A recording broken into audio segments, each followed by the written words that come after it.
Well, Fabrizio Romano has said Eze has informed Crystal Palace earlier this week's.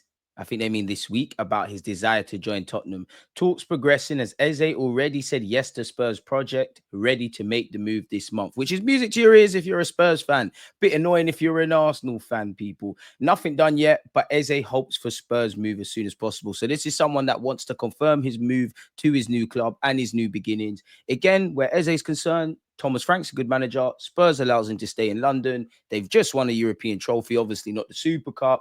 And, he's going to get more regular football. And actually, for all the talk about whatever people say about Arsenal, we're still selling to make things. How long's the guy going to wait? It is what it is. For Arsenal, I like Eze. I'd like Rodrigo. If you don't get either of them two, can you get me someone with the skill set? Whether we get one attacker, two attackers, or no attackers, indirectly, you're telling me we've got enough to do what we need to do for the season. Make sure there's a parade in May 2026, or there has to be appropriate questions, because I can't say this is an unprecedented summer. I can't say we've signed players with X Factor.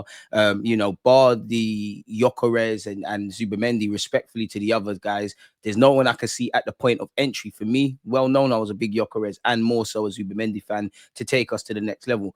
I hope it all works out. I really do, people. So, yeah, you would have seen Sasha Trivinelli also say Eze's pushing to join Tottenham. He agreed personal terms with Spurs and wants to leave Crystal Palace.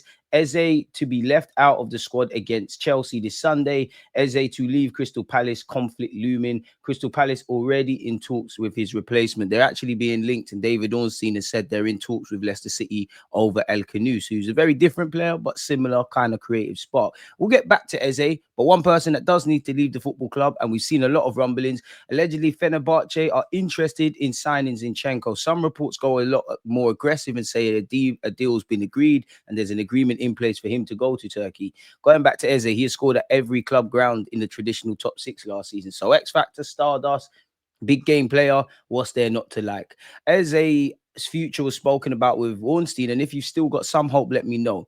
There's a lot of talk about Eze's release clause, 60 million plus 8 million. That's the sort of money that Crystal Palace would be looking for. To my knowledge, neither Arsenal nor Tottenham are prepared to pay that level of finance to do the deal. So we have to hope Daniel Levy keeps being stingy, and as time goes on, Arsenal can get involved. We know with Arsenal, the situation seemed linked with Ethan Nwaneri's future. If he was going to leave, clearly Arsenal were lining up a deal for Eze. Now I hear that you want to keep the pathway, you believe in at Nwaneri, all those things. As talented as Nwaneri is, he needs to be allowed to be a young player. I know if you're good enough, you're old enough, and that he needs to be allowed to be a good player. We don't know if Nwaneri played 5-10 games, his medium level of performance. The next step for Nwaneri is to affect a game from minute 0 to 90, a bit like Leicester City away. So I love Nwaneri, but under the guise of getting over the line and potentially being in semi-finals and things like that, is this unnecessary expectations? As I always say, the club might rate Eze, I might rate Eze, you lot might rate Eze, smash the like button. But when you consider that, whether I agree with it or not, Kai Havertz can play there, Martin Odegaard can play there, Nwaneri's there, 50 million on Madueke and the other options on the left-hand side. He's 27, so no resale value. The want to buy our football club, not PSR, the want to move people on. It's always felt like for Eze to sign for Arsenal, too many dominoes have to fall into place.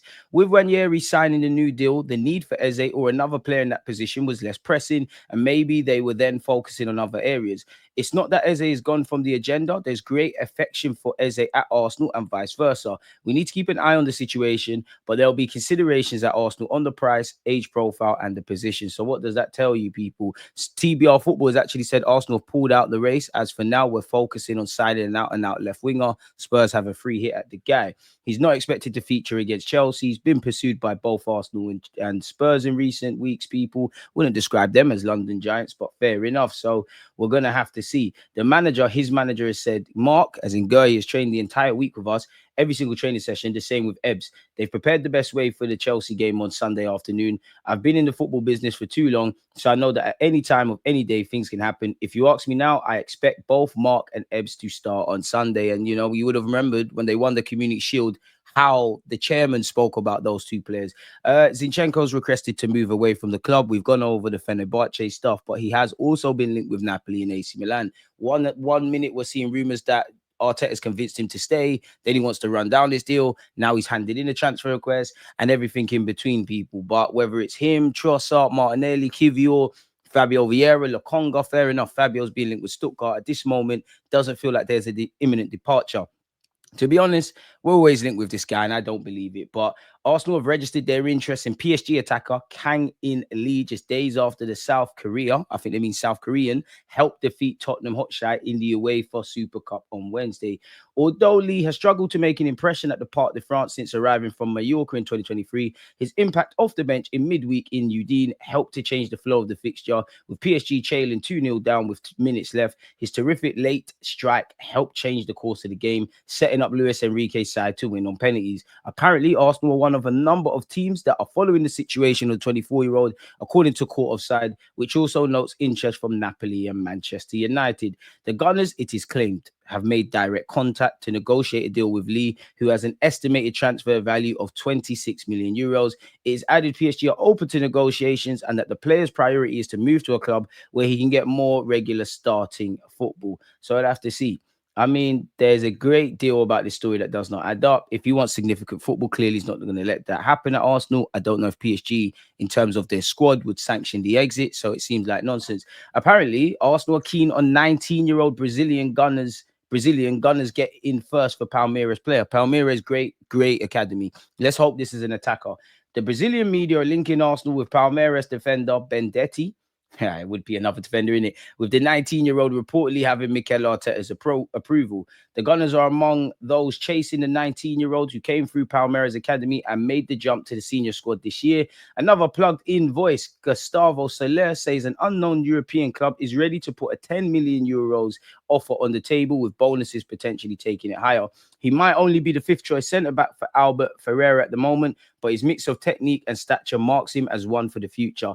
The manager is already aware of Arsenal's interest, although the London club have yet to pull the trigger. He's played 15 minutes so far this season, clocking 15 appearances, 1,091 minutes, and he's found the back of the net twice, people. He signed a new contract just months ago, tying him to Palmeiras until December 2029, with the release clause kept firmly under wraps. The youngster is also on the radar of sides in England and Italy, and while it's unclear if any of the proposals he's had came from Arsenal, the Gunners are being talked about favourites in early whispers. I would have to see what's going to happen there. I think we need players immediately for the first team. Real Madrid officials have informed Rodrigo that they are ready to listen to offers for him. Both Man City and Arsenal are interested, and the Brazilian will be open to joining either club. Where are you guys at with that? If you're hoping that if you don't get Rodrigo and if you don't get Eze, can we get Leao? Courtesy of Fabrizio Romano, Rafael Leao has never been an option for Arsenal, and the player will stay at AC Milan this summer. So God knows what we're going to do, but we need a bit more, in my opinion. Whether we will, I don't know. As I said, whether we sign nobody, 2 players, 3 players, 1 player, make sure in the summer or May of 2026, Arsenal have their name etched on some silverware.